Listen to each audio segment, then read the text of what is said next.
1 second. Here, come here so we can see you. Oh, you can stand there. Hello, everyone. Welcome to our public lecture series. Welcome to those who are in the room, and welcome to those who are joining us via live stream. It is my privilege and joy to introduce our speaker today. Dr. Tai-Danae is a research mathematician at Sandbox AQ, which is a technology company that spun out of Alphabet Inc. She is also a visiting research professor of mathematics at TMU and the director of the Mathema Institute, of course. So we will have a talk for about 45 minutes, and then we'll spend about 15 minutes asking her questions. For those of you who are on live stream, please put your questions in the chat. I think that's it in terms of welcome, and please join me in welcoming Dr. Bradley. Thank you, Dr. Roman, for that introduction. Hi, everyone. It's nice to see you. Thanks for everyone joining on live stream as well. I'm going to give a talk today called Mathematics, God is Not Silent. So let me kind of give you an overview to set the stage for the next 45 minutes or so. So originally when I was planning this talk, I originally just wanted to give you an introduction to some recent math research that I did. And in fact, an article on that research appeared in our inaugural issue of the Journal of the Mathema Institute, which some of you have, and we have free copies in the back there. But before I do that, rather than just plunging right into the math, I thought it would first be interesting to give you some motivation behind it. It's a little bit like if I have a wonderful new friend I want to introduce to you, I think it'd be helpful for me to tell you why I think this person is so wonderful and why I want to make the introductions. So this motivation really comes from some ideas in physics. And most of this talk will be explaining a certain pattern in physics that I really think is interesting. Before we get to that though, there's a more fundamental layer of motivation, and that's what I want to start with. So here's the outline for the next 45 minutes or so. Motivation part one. Why study math anyway? Why are you here for a math talk? Thank you for coming. But why should we be interested in math? Then part two, then I'll share a little bit about that physics that I mentioned. And then towards the end, if we have time, I'll give you a little glimpse at some of that math research that I was alluding to earlier that's in the journal. Okay, so that's the game plan. Okay, so first, why study math anyway? I recognize that it's not everyone's favorite subject. And in fact, my own passion and interest in the subject really did not come until I understood math from a biblical perspective. So what does that mean? What does it mean to think about mathematics biblically? Well, to answer that question, let me tell you what I don't mean. So what I don't mean when I say I enjoyed math once I viewed it from a biblical perspective, I'm not referring to a view that might try to force math to be biblical. So you may have heard of an object lesson like, oh, we want to teach, the substitution property. If I have two things that are equal, then any scenario or equation that has the first thing, I can swap it out for the second thing that is equal to and nothing changes. Okay, so maybe you've heard of object lessons like, oh, substitution property, that's analogous to Christ's substitutionary death for us. So when I say think about math biblically, that's not what I'm referring to. Okay, similarly, or on the other, the flip side of that, I'm also not referring to views that may try to force the Bible to be mathematical. So maybe you've heard something like, oh, mathematicians, they really like the numbers 7 and 12 and 40 and so on because of the symbolism that the Bible attributes to those numbers, and mathematicians like symbols like integrals and summations and tensor products. That's not what I'm referring to either when I mention math from a biblical perspective. I actually think that neither of these views are necessary, but I understand where they come from. In particular, I'll give you an example. I recently learned of the following true story. Once upon a time in the 1970s, I recently learned that faculty at a Christian college in California, not the Master's University, okay, overruled an attempt to try to integrate the Christian faith into their curricula. And the reason for that, some faculty were resistant because they just felt it couldn't be done in their specific discipline. And one math professor in particular is quoted as saying, integration is not possible in mathematics. In mathematics, God's revelation is silent. There is nothing to integrate. As far as mathematics goes, there ain't nothing there. Okay, so I read that and I thought, yikes, that is far from the truth. In fact, I think the answer is really, really simple. Math is a language that allows us to study God's creation and to marvel in him. I think it's quite simple. Now, one might say, well, we can appreciate the beauty of a flower or the majesty of the night sky or the phenomena of electricity without understanding math, and that's true. But imagine how much more you can appreciate those things when you also understand the language behind it. So one thing I have in, an analogy I have in mind, it's like if you were to watch a masterpiece of a foreign movie, you can appreciate the beautiful cinematography. You can appreciate the lovely musical scores in the movie and the powerful acting. But how much more can you appreciate the story if you also understand the language that they're using? So that's kind of what I'm referring to here. So I think it's quite simple when you think of math from a biblical perspective. This is what comes to mind. And I think this is clear also on the pages of scripture. So Psalm 111 verse 2 comes to mind. The works of the Lord are great, studied by all who have pleasure in them. So I love that verse. Now, I've kind of given you a simple way to think about this, but others have written more extensively about this. So here are some resources that you might find interesting. In response to that 1970s story I told you about, a math teacher named Larry Zimmerman wrote a short article, a one-page article in 1980 called Mathematics, Is God Silent? In response to this. He answers the question, no, he is not silent. Years later in 2001, another math educator wrote a thick book of the same title with the same conclusion. Mathematics, is God silent? The answer is no. And then even a few years ago in 2015, Larry Zimmerman wrote a book, an online book that elaborates on that short article he wrote in the 80s. And in fact, this book called Truth and Transcendence, it's free online on Answers in Genesis website, so you can check it out. What I think is interesting, so I found out about this book in the middle by James Nichol. I was browsing the math section of the library here on campus. I see the book on the shelf. I think, oh, this is interesting.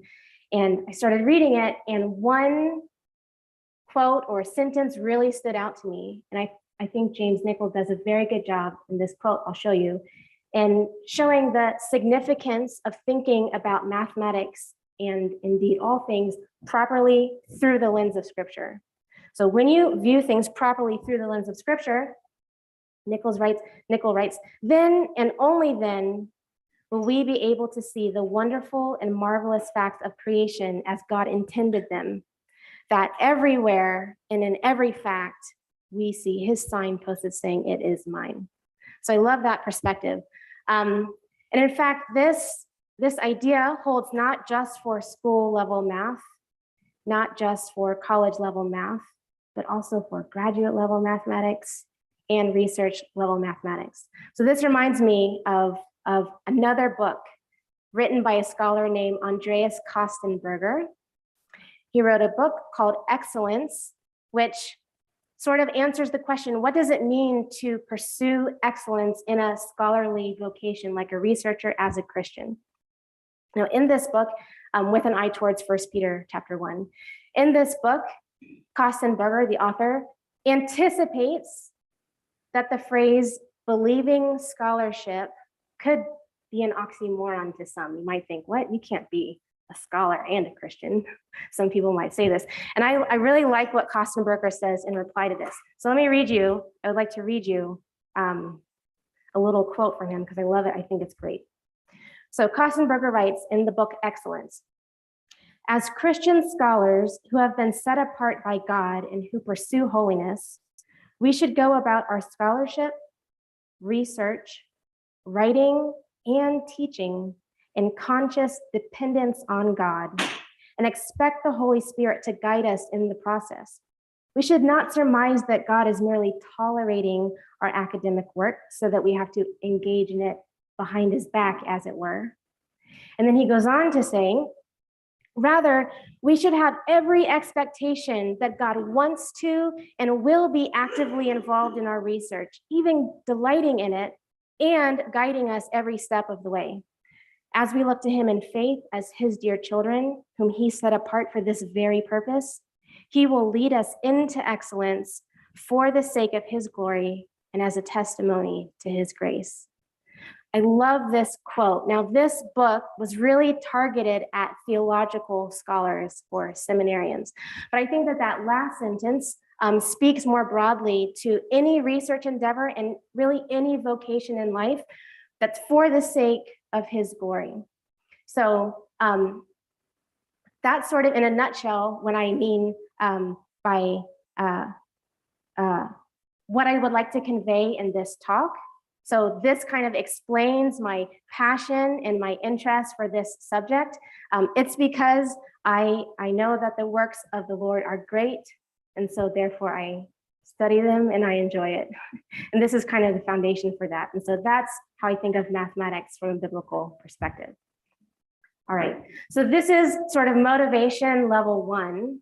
But now let's move on to motivation part 2. And now for the rest of the time, we're going to talk about a bunch of physics and some mathematics.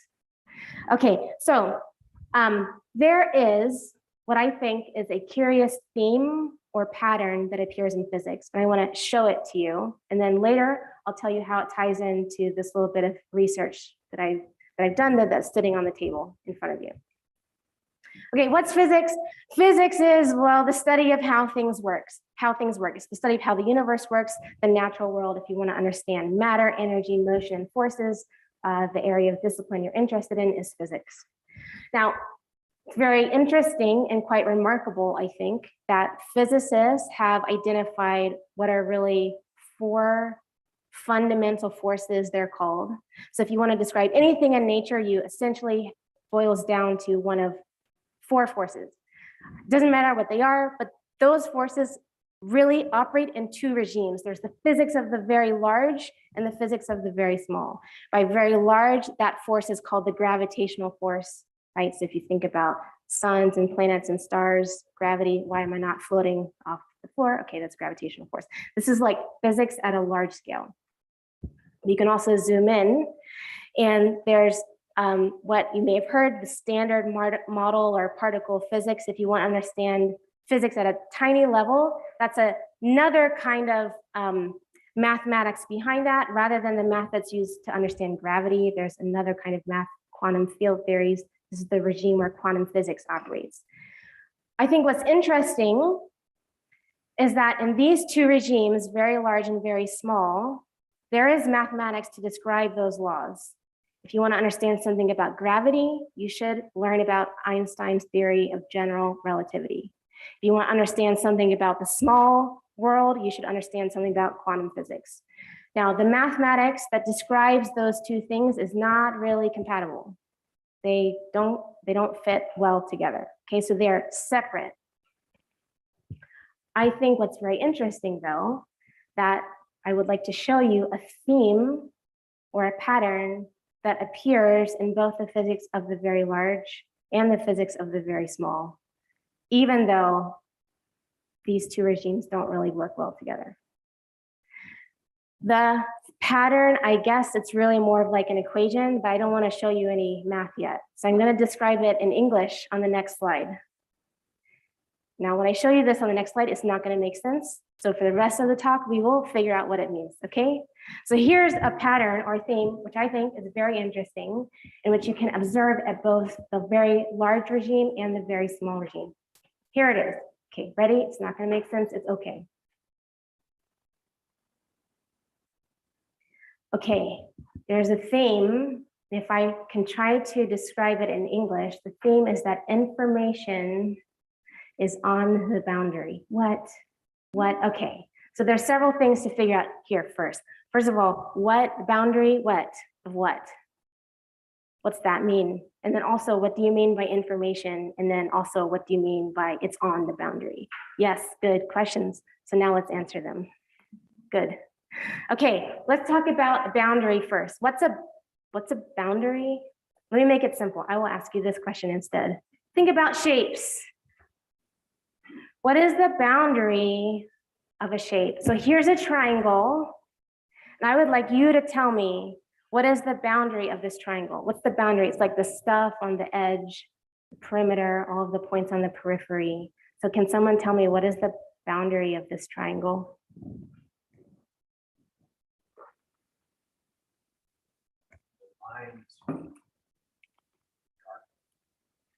Yeah, it's like it's the boundary. What else could it be? Yeah, the boundary is the dark purple edge. Good, yes, very good. It's just the stuff on the outside. Looks like the perimeter.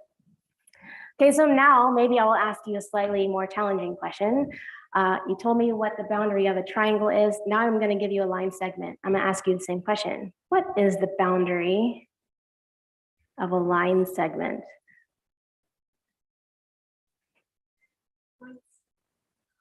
Oh, the endpoints. Why? Feels right. The answer is yes. Let me try to, so the boundary of this line segment are the two endpoints in the end. Imagine it this way. I'm looking for props and I don't have any. Okay, imagine I have a line segment. But imagine it's like a road, okay? You're driving. And well, my road does not go on for infinity, it stops. So imagine that the two ends are like cliffs.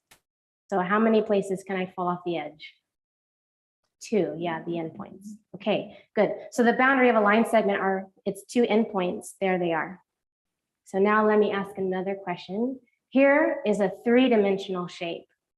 Okay, it's like a triangular prism that's solid on the inside. And so now I will ask the same question. What is the boundary of this solid prism? The surfaces, yes. How many are there? 5, yeah. What are they? Well, I have this rectangle in light purple. There's another rectangle on the end, and then the rectangle on the bottom, and then the two triangles on the front. Yep, so there it is. There's the boundary of this solid shape. Okay, good, great. Now, I've asked you kind of in English, what is the boundary of a shape? But I'm gonna give this a name now. What we have just done in math, you call this the boundary operator. So it's like a function. I have a thing I put into my function, that's the shape, and then the output is a boundary. So usually the letter we use for this is D, okay? So the boundary of a triangle, we correctly heard, is this outline. Okay, let's do it again. What is the boundary of this triangle that's hollow?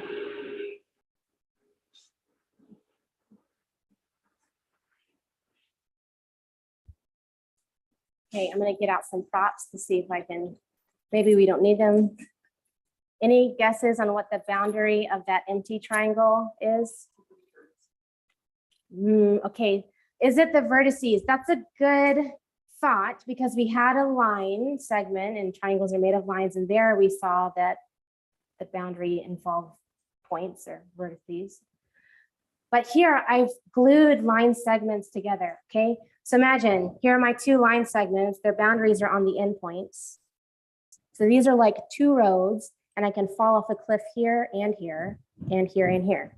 But if I have two roads and I glue them together, what happened to that middle cliff? It's gone. The boundary has disappeared. So, well, I have two edges. I'm gonna start to form a triangle. So you can imagine if I had a third edge, I don't have a third arm, so I can't hold it up. You can imagine if I had another edge there. Okay, now I have a loop. It's like a racetrack. So how many places can I fall off a cliff if I have a racetrack with no cliffs? None, none. So the boundary of this triangle in the middle is nothing. It doesn't have one. So I started with a shape. I looked at its boundary. I asked the same question again and I get 0. Okay, so in math, you can say, oh, if you compose the boundary operator D with itself 2 times, you get nothing. Or really, D squared equals 0. I love this equation so much. It's on the back of my car. So if you see on campus a car with D squared equals 0, now you know where it comes from. Okay, when I was in graduate school, one of my topology professors said D squared equals 0 is the equation of the universe. Why did he say that? Well, I'll show you in a little bit. This thing is pretty significant. All right, well, the shapes that I used as an example, points, lines, triangles, these are very significant actually. So you learn about them when you're in kindergarten. This is when we learn about triangles. But it turns out that points, lines, triangles, and their higher dimensional analogs in mathematics, these are examples of shapes called simplices. These are very important because they turn out to be building blocks for more complicated shapes. It's like Lego pieces. Okay, you can imagine, oh, you go to IKEA. I want to build a really advanced, funky looking shape. You go to IKEA, you buy it, and then you open the box. You're like, oh, I got a bunch of lines, points, triangles, tetrahedra, and then you follow some math instructions on how to glue them together. So these shapes are pretty fundamental. And so is the boundary operator. So in general, when you have a bunch of these particular shapes that are like triangles and their analogs lower and higher dimensional, in all dimensions, together with a boundary operator, one of these functions that takes in a shape and sends it to its boundary, turns out to be a very useful framework. It has a name. Name is not important for this talk, but it's called homology theory. If you want to look this up. It's so useful, and this can be made very rigorous, that it turns out you can generalize this, not just for shapes, but you can abstract this and use the same template for other things that are useful in other areas of math and even applied science. So as an example, instead of just purple dots or points on a slide, I can actually look at data points. Maybe I have a vector of information from some data set, which is a point in higher dimensions. And you can actually start there, and from there get things like lines and triangles and so forth. So this is done in an area of math called topological data analysis. Super interesting. It's flourishing right now.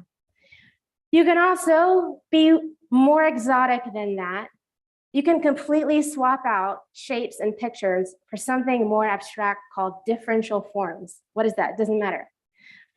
But it turns out that Maxwell's equations, which are fundamental equations for understanding how electricity and magnetism work, current flow, electric and magnetic fields, fits beautifully into this very homological kind of framework.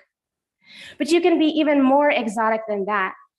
This last bullet point, you will not find in any textbook. So if you swap out shapes for some really advanced machinery that we won't talk about, you can even find connections to things that feel so completely unrelated, like entropy. So in fact, a paper came out in 2015 from a pair of French mathematicians, and they use this framework to show that entropy behaves like one of these shapes with no boundary. You know that triangle? And we ask, what is its boundary? It's a one-dimensional shape, no boundary. So entropy behaves like this in some kind of way. What kind of way? Well, you have to learn this kind of math to figure it out. So I think that's really interesting. Now, wow. So that escalated quickly. We started from something very simple about shapes and triangles, and now all of a sudden we're talking about Maxwell's equations and entropy. And wow, how do you make these big kind of jumps in mathematics? How do you start from something so simple and make leaps and connections to things that don't feel related? I mean, how would you even know to think these thoughts? So I want to give you an example. On the previous slide, I just told you some stuff. But now I actually want to give you an example of where we start with something that we know, which is I have a shape and I can send it to its boundary. And I actually want to take you through a few steps, and together we'll see how it connects to something that I think a lot of you in the room are very familiar with. Okay, I just kind of gave it away. Think about multiplication. So what is 2 times 3? 2 plus 2 plus 2. Fine. Multiplication is repeated addition. Now, here's something I think is very interesting. In mathematics, we can multiply things that are not numbers. In particular, we can multiply shapes. So I'm going to ask you, you know what 2 times 3 is, therefore, can you tell me what is a triangle times a line segment? You know that multiplication is repeated addition. So now just generalize that. What? A triangular prism. Okay, can you tell us why? If you triangle on the line segment and then move it along the line segment. Amazing. Yes. Okay. Let me repeat that for our YouTube listeners as well. What is 2 times 3? It's like a 3's worth of 2's. Okay. For every unit comprising 3, I have a 2. Now just generalize that. For every point on this line segment, I have a copy of the triangle. How many points are on the line segment? Infinitely many. So it's like I have infinitely many triangular shaped pancakes stacked on top of each other. So exactly what you said. It's like you take this solid triangle and you just elongate it. And what do you get? Yeah, exactly that triangular prism from before. Okay, good. So we can multiply things that aren't numbers. We know that. And we also know how to find the boundary of something. We know the boundary of this shape, this triangular prism, right? We saw it earlier. It's like those 3 rectangles and the 2 triangles, front and back. I want to derive this another way. Okay, so I want to ask, what is the boundary of that triangular prism? We know the answer. 3 rectangles, 2 triangles. But I want to derive this another way. Because what else do I know about this prism? Well, we just said the prism is a triangle times a line segment. But look, by the substitution property, the boundary of the thing on the left is the boundary of the thing on the right. Now I want to compute the boundary of a triangle times a line segment. To do this, I'm going to give you a fact. Okay, you're not supposed to know what comes next, so I'm just going to tell you. It's a fact, you can prove this, that to compute the boundary of a product of 2 shapes, there's a formula, a rule. Here's how you can do it. You attack each shape separately. First, you can compute the boundary of the first shape times the second, leave it alone. And then you can just compute, oh, the plus just means hold on to what you had, put in your back pocket, just hold it there. You can compute the boundary of the second shape and leave the first alone, and then multiply those together. So the boundary of a product of 2 things is the boundary of the first times the second, plus the first times the boundary of the second. Where plus, what does it mean to add shapes? It just means stack them together. Like this eraser plus this pencil is the eraser and the pencil. I just put them side by side. Okay, so let's compute this. What is the boundary of a triangle? Oh, we saw it earlier. It's that hollow triangle. What is the boundary of the line segment? We saw that earlier. It's the 2 endpoints. And then I don't do anything here with the line segment and the triangle here, so I'm just going to carry them down. Okay, but what is an empty triangle times a line segment? It's the same thing you did. I'm going to take this hollow triangle and just elongate it. So what do I get? Yeah, a hollow prism, a hollow triangular prism, which is really just comprised of 3 rectangles. Good. Now, what is a triangle times 2 points? 2 triangles, yeah. For every point in the point, I have a triangle. So I have 2 points, therefore I have 2 triangles. Voila. That's what we did earlier. Okay, good. Good, good, good. Now, why did I do this? To create extra work for us? No. No. Because I wanted to introduce this fact. I said, you have to take my word for it. But you may have seen this fact before. Have you seen this before? You have. Okay, at least one person has. So let me tell you, if you've taken calculus, Calculus has a similar rule. What did we just do? We just saw that the boundary of a triangle times the line is the boundary of the first times the second plus the first times the boundary of the second. Where have you seen this before? Some of you. Calculus. But in calculus, we don't work with shapes, we work with functions. And what is D in calculus? D there stands for derivative. So you know this if you're taking calculus. What is the derivative of a product of two functions? You all learn the product rule. Oh, it's the derivative of the first times the second plus the first times the derivative of the second. Okay, product rule, sometimes it's called the Leibniz rule. Now here's the point, maybe I don't know, when I was in calculus, I did not learn that that rule appears in other branches of math, not just calculus. So in general, whenever you have a function that satisfies some version of the Leibniz rule or the product rule like this, it's called a derivation. You think, oh, derivative, so they kind of sound similar, okay? So the boundary operator is a derivation. The differentiation operator from calculus is a derivation. So these are examples. I think it's interesting because this appears in other places in math. Why did I go through all of this? It'll actually appear later. So remember the word derivation. Derivation is something that satisfies this Leibniz rule from calculus, derivation, okay? We'll need that later. But another reason why I wanted to show you this is to let you know how you can start with something simple, follow your nose, and then end up somewhere else that maybe doesn't feel related when you first started. So that's an example of how you can make these connections in mathematics. Okay, so why did we go through all this? Well, remember, there was this theme that I wanted to tell you about. Okay, there's a theme or a pattern in physics, and it is that information is on the boundary. But now I wanted to tell you first what I meant by boundary, and now you know. I gave you kind of a tour of some highlights of that word. So now let's turn our attention to the first word, information. What is information? I don't know, it's something you learn. Something that you learn, okay. There's another word, I've mentioned it earlier, entropy. Entropy is one way to measure information. So in this talk, when you hear the word information, what I really want you to think about is entropy.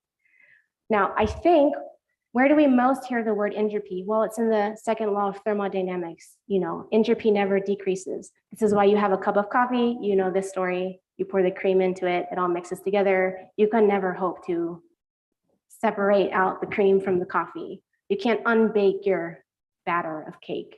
It just doesn't work. So I think when you hear the word entropy, this is maybe the idea that comes to mind. This is more technically called thermodynamic entropy, but there are other kinds of entropy. And this is where the connection to information comes from. There's something else called Shannon entropy, which is also a number, okay? Intuitively, it's like the amount of surprise or information that's contained in observing some situation. That might feel like a leap from the second law of thermodynamics, what we learned, but they're conceptually similar, right? All of these air molecules in the room, they're very disordered and they're everywhere and we're not surprised by that.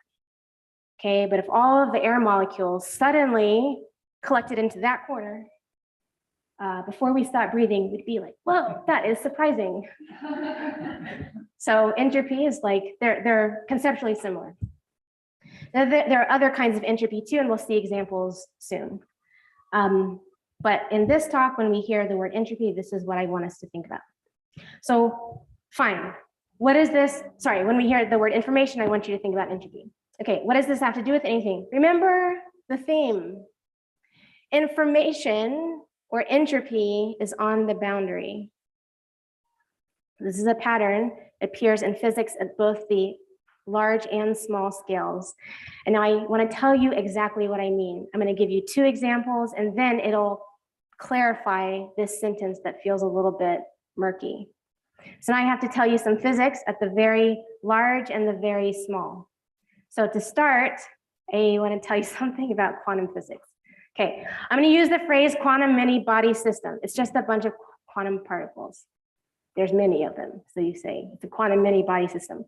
Now, in some cases, if I have a bunch of particles, information about one subsystem, I have this large system of particles, information about a subsystem of that can be correlated with information on the complementary or other subsystem. Now, when that happens, you may have heard this word, the systems are said to be entangled, and the amount of entanglement between these two subsystems is called entanglement entropy. It's like this: if I have two particles and one stubs its toe, then the other one feels the pain, even though they may be far apart in space. Okay, don't quote me on that, as all the physicists will be upset, but I'm trying to explain this simply, okay? It sounds fancy, I know. I have to use the word though, because it's what's in the books, okay? But it's very simple. If you can actually compute entanglement entropy using basic ideas from linear algebra. If you have taken a first-year course in linear algebra, you can do this. If you learned about singular value decomposition at one point in your life, you can do this. It's not bad. Sounds fancy, it's not bad. Here's what I think is super interesting about this. Certain quantum many-body systems exhibit what physicists call an area law for entanglement. Certain systems, meaning not random ones, but ones that have a certain amount of order that we can make precise, but it doesn't matter what the technical words are. What is an area law for entanglement? I put it in quotes because it can be made precise, but let me try to explain it in kind of a loose way. So what this means, this phenomenon, it means that the entanglement, okay, imagine I have a region, I have a bunch of particles, and I look at some subset of them, I have a region of them. The area law for entanglement says that the amount of entanglement entropy between this region and the stuff on the outside is proportional to the boundary of that region, or the surface area. So let me say exactly what I mean by giving you an example. Consider this toy picture of a bunch of particles. And all of the little particles shaded in teal, I'm going to call that the region. So it's just a subset of them, a collection. Let's give it a name. We'll call it X. Okay, so X is the collection of particles shaded in teal. What's the boundary of that region? What is the boundary of this collection of particles? Well, I will define it for you. Let's say a particle is on the boundary of the teal region if it's sort of adjacent to a particle on the outside, right? Like Dr. Button is closer to the interior of this room, but I'm a little bit closer to the boundary because I'm closer to something on the outside. So all of my particles on the boundary are colored in purple. You can see them. So in this case, it turns out it's quite straightforward to show that the entanglement entropy between this blue subsystem and the outside is actually the number of purple particles times some constant. So I can write it this way. Turns out it's straightforward to show that the entropy, which usually we use the letter S, between this blue region and everything else is, well, I've used this notation here. Vertical bars mean the size of the boundary of X, i.e. turns out to be precisely the number of purple particles, the number of particles on the boundary times some constant, which I'll call C. We actually know the constant is like log of 2, but it doesn't matter. So that's interesting. Information entropy is on the boundary. This is observed in quantum physics for certain many body systems, quantum many body systems. Okay, that's the physics of the very small. Now I want to tell you about something, physics at the very large. So now I'm going to go from quantum systems to black holes. Okay, what's a black hole? Just think, it's a very dense concentration of mass. Really, it's like if you want to understand something about gravity, remember you learn about general relativity. There's a set of equations called Einstein's field equations. A black hole is a solution to that. But think of it as a really heavy bowling ball or really heavy sphere. Okay, I'm sure you've heard of this. There's like a point of no return associated with a black hole. So here's a way to visualize this. Imagine you have a trampoline. This is the usual picture. You have a trampoline, you put a really heavy bowling ball in it. Now, if you put some marble or something on that trampoline, it might stay there, or it might start rolling in towards the middle where the bowling ball is, right? You can visualize this with me. Okay, trampoline sinking in. I have a marble here. If I put the marble way far away, it's just gonna stay there. But if I keep moving it closer, eventually the curvature of that trampoline is gonna make it fall in. So this sort of point of no return, that point right when that marble starts to feel that gravitational pull downwards, okay, that surface is called the event horizon of the black hole. The trampoline is a two-dimensional picture, but you can kind of imagine this in three-dimensional space. Here's what's really interesting. In 1972, a physicist named Jacob Bekenstein noticed a relationship between entropy and that surface, the surface area of the event horizon of the black hole. Here's what he noticed. It goes back to the second law of thermodynamics. You remember what that is? The second law of thermodynamics says entropy never decreases. That's why you can't unstir your coffee and get the cream out. But physicists had also observed around this time that another quantity also never decreases. And that's the surface area of this event horizon. So there are transformations that a black hole can undergo. And no matter what happens, the surface area always stays the same or increases, but it would never decrease. Okay, so on the one hand, entropy behaves this way.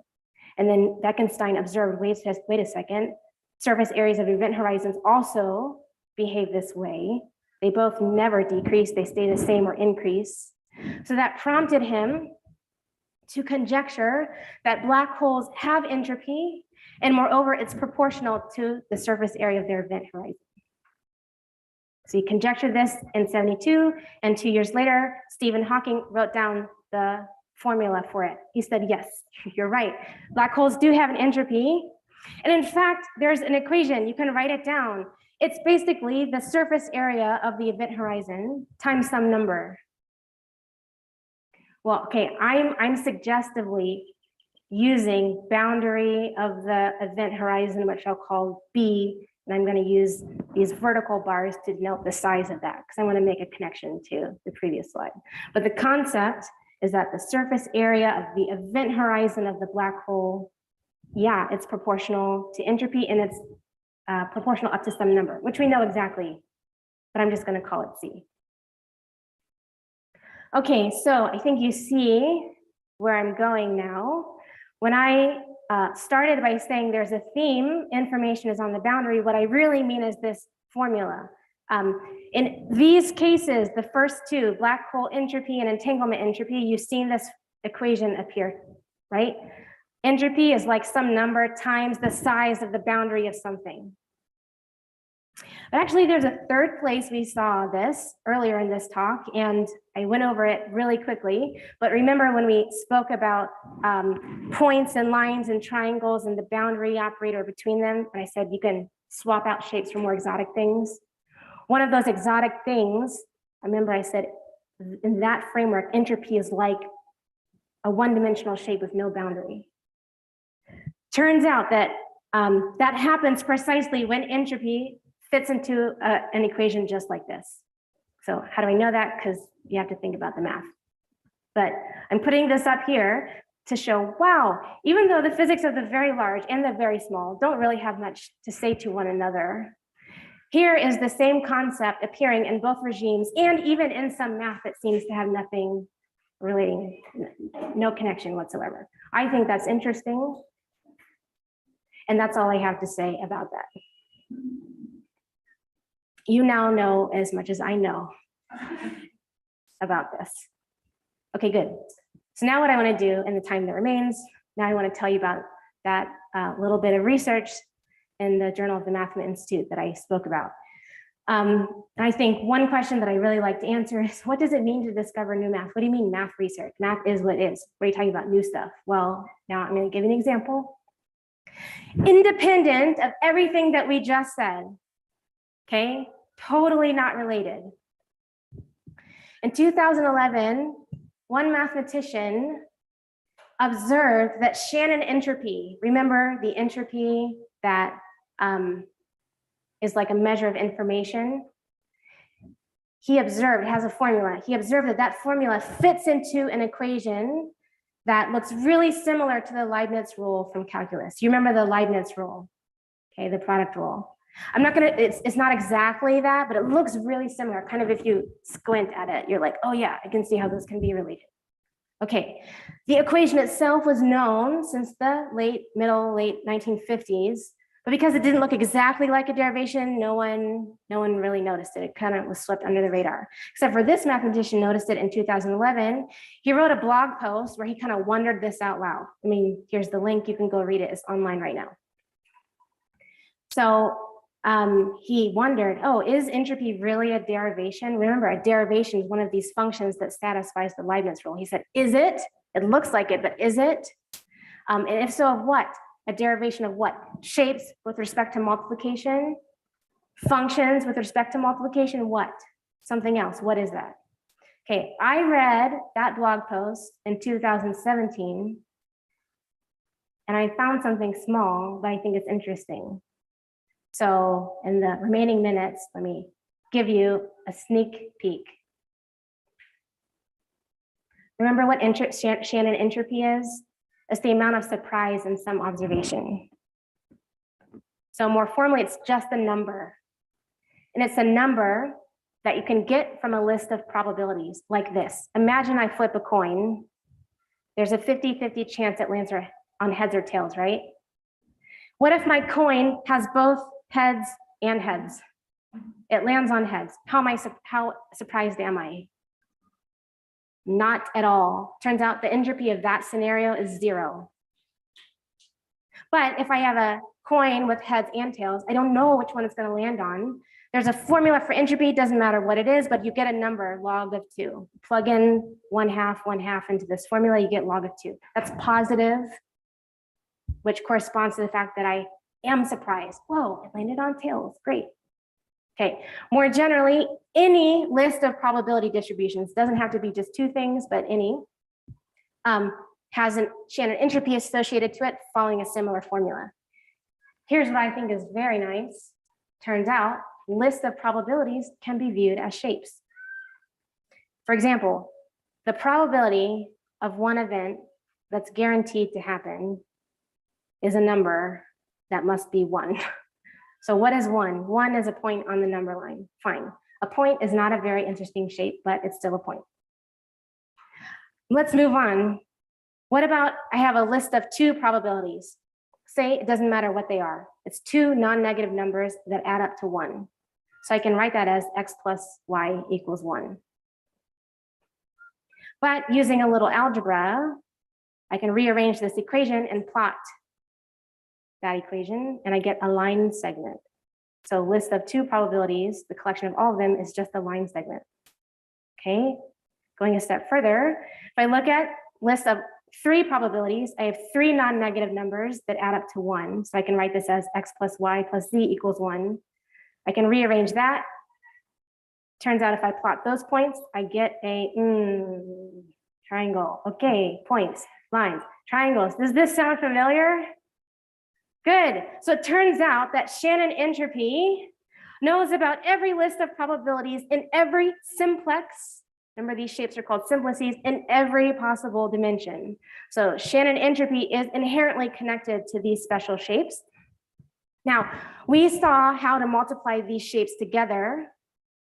Turns out there's also a clever way to multiply lists of probabilities within those shapes. We are not going to get into that. But that special way of multiplying, these are called probability distributions, actually appears in a completely different and unrelated branch of math that I haven't told you about in this talk, and I won't in this talk, and I won't have time to. Developed completely separately in the 1960s. Turns out you find it there. You look at probabilities and simplices, and the same kind of multiplication arises there. And it's intricately connected to that formula involving Shannon entropy that looks like a derivation. So in that 2011 blog post that the mathematician wrote, he wondered, how are all of these ideas related? I thought that was very intriguing. So I figured out the answer. Yeah, entropy is a derivation. And in fact, the main theorem says that Shannon entropy is like some number times d of something.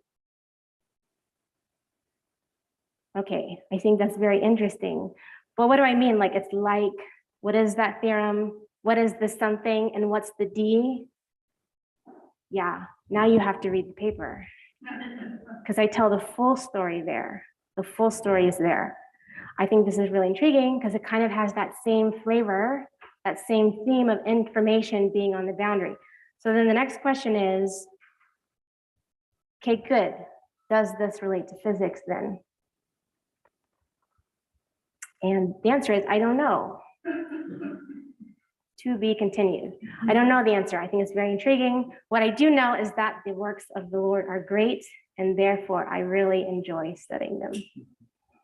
All right, that's it. Thank you.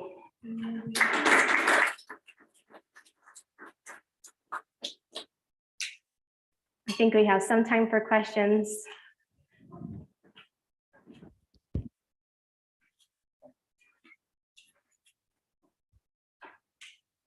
Thank you, Dr. Bradley, for that. Are there any questions in the audience?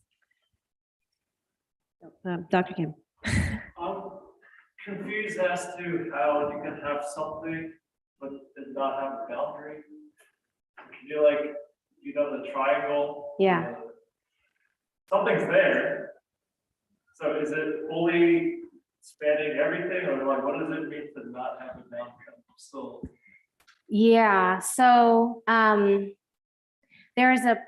okay, the formal answer is that when you write down the actual definition of boundary and the actual definition of D, it turns out it's a little bit like this.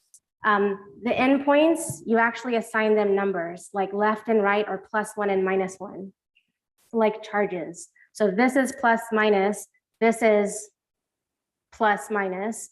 What is minus and plus? They cancel out.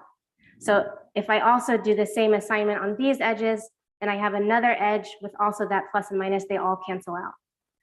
So formally speaking, that's kind of what it means. I have these 6 points that are presumably there, the edges of the triangle, but they're actually labeled with numbers. In that case, they cancel out. Okay, but intuitively though, the intuitive answer is that there's no boundary, meaning like this is a road with 2 cliffs. How many places can I fall off the cliff? Here and here. If I have 2 of them, that middle cliff disappears. So that's exactly what's going on here conceptually. I have now glued all 3 of my roads together so that all of the cliffs have disappeared. That's what it means by there's no boundary there. But I know the shape itself does not have a boundary, but it is the boundary of some other shape. So yes, it is there and it's doing something and it's bounding something. But you can also ask, does it itself have boundary? And in this case, the answer is no. Okay, thank you. Any other questions?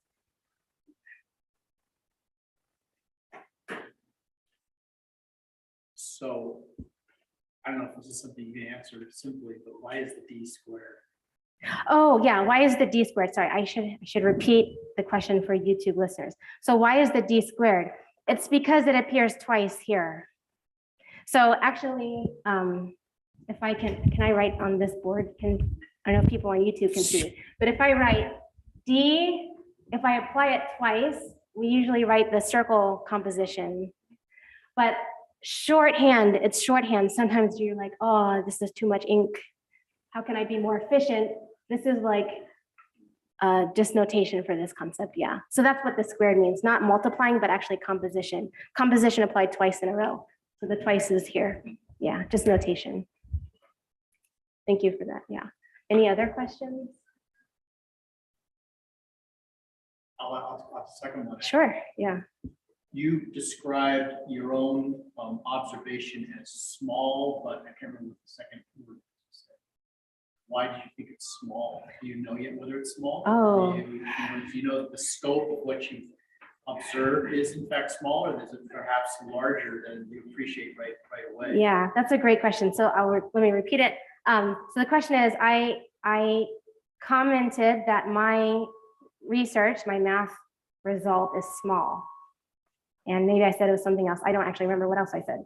Yeah, I said I have a small thing. I have a small result.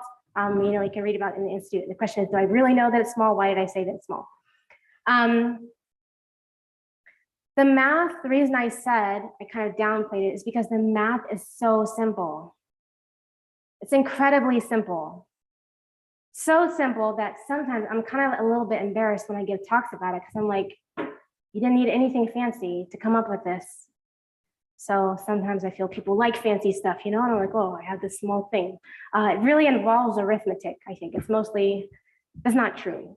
There's some algebra, I have bimodules and operads floating around, so it is advanced, but when you actually know the math that you're dealing with, it's amazing because the stuff just falls into place. It's like this. In math, we make definitions of things. I told you, a derivation is defined to be a function satisfying the Leibniz rule. Someone gave that a name.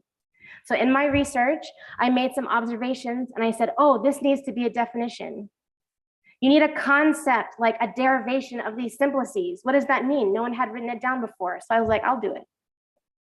To write down that definition, I saw I need a new toolbox that I can use to create this definition. Those tools turn out to be quite straightforward. So straightforward that once you find the right tools and make the right definition, this pops out immediately. So it's like, when you have the right definition, it's almost no work is done. You like turn the crank and brrr, it all falls out. It's a 9-page paper. It's so simple. So when I say it's small, I mean, it's small, it's simple. I actually think that's a good thing. I like simple math because it provides clarity.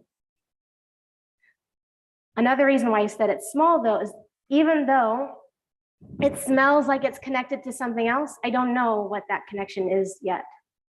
And if I were, you know, I think if I were to give this talk, you know, at like, I don't know, a group of physicists who are experts in black holes, maybe they might not find it interesting. I don't know, I've never done that before. But it just doesn't, the math tools are so different. So I don't know if it's related. Do I think there are coincidences in math? Definitely not. No way. I just don't know what the answer is yet. But the paper is quite simple. So simple that I tried to explain it for, you know, ambitious lay people in the journal article. So we'll see. I don't know. Maybe I succeeded or didn't. I don't know. You can tell me. Yeah, thank you for that question. Are there any other questions? There's Okay. nothing online, so please join us next week for our final Mathema Institute public lecture series. Note the date change. It was supposed to be April 22nd, but we changed it. We had to change it to April 8th. It's going to be in the same room at the same time, 2 p.m. to next week. Yeah, next week, Friday, April 8th. And I will be speaking on what is machine learning. So please join us if you're able to. Yes, yes. Come to Dr. Roman's talk next week, this room. I will just re-emphasize. It was scheduled for April 22nd. People listening online, tune in next Friday, not April 22nd, so we can all hear Dr. Roman speak on what is machine learning. Okay, good. Thank you. Thank you all for coming. Thanks again, Dr. Bradley.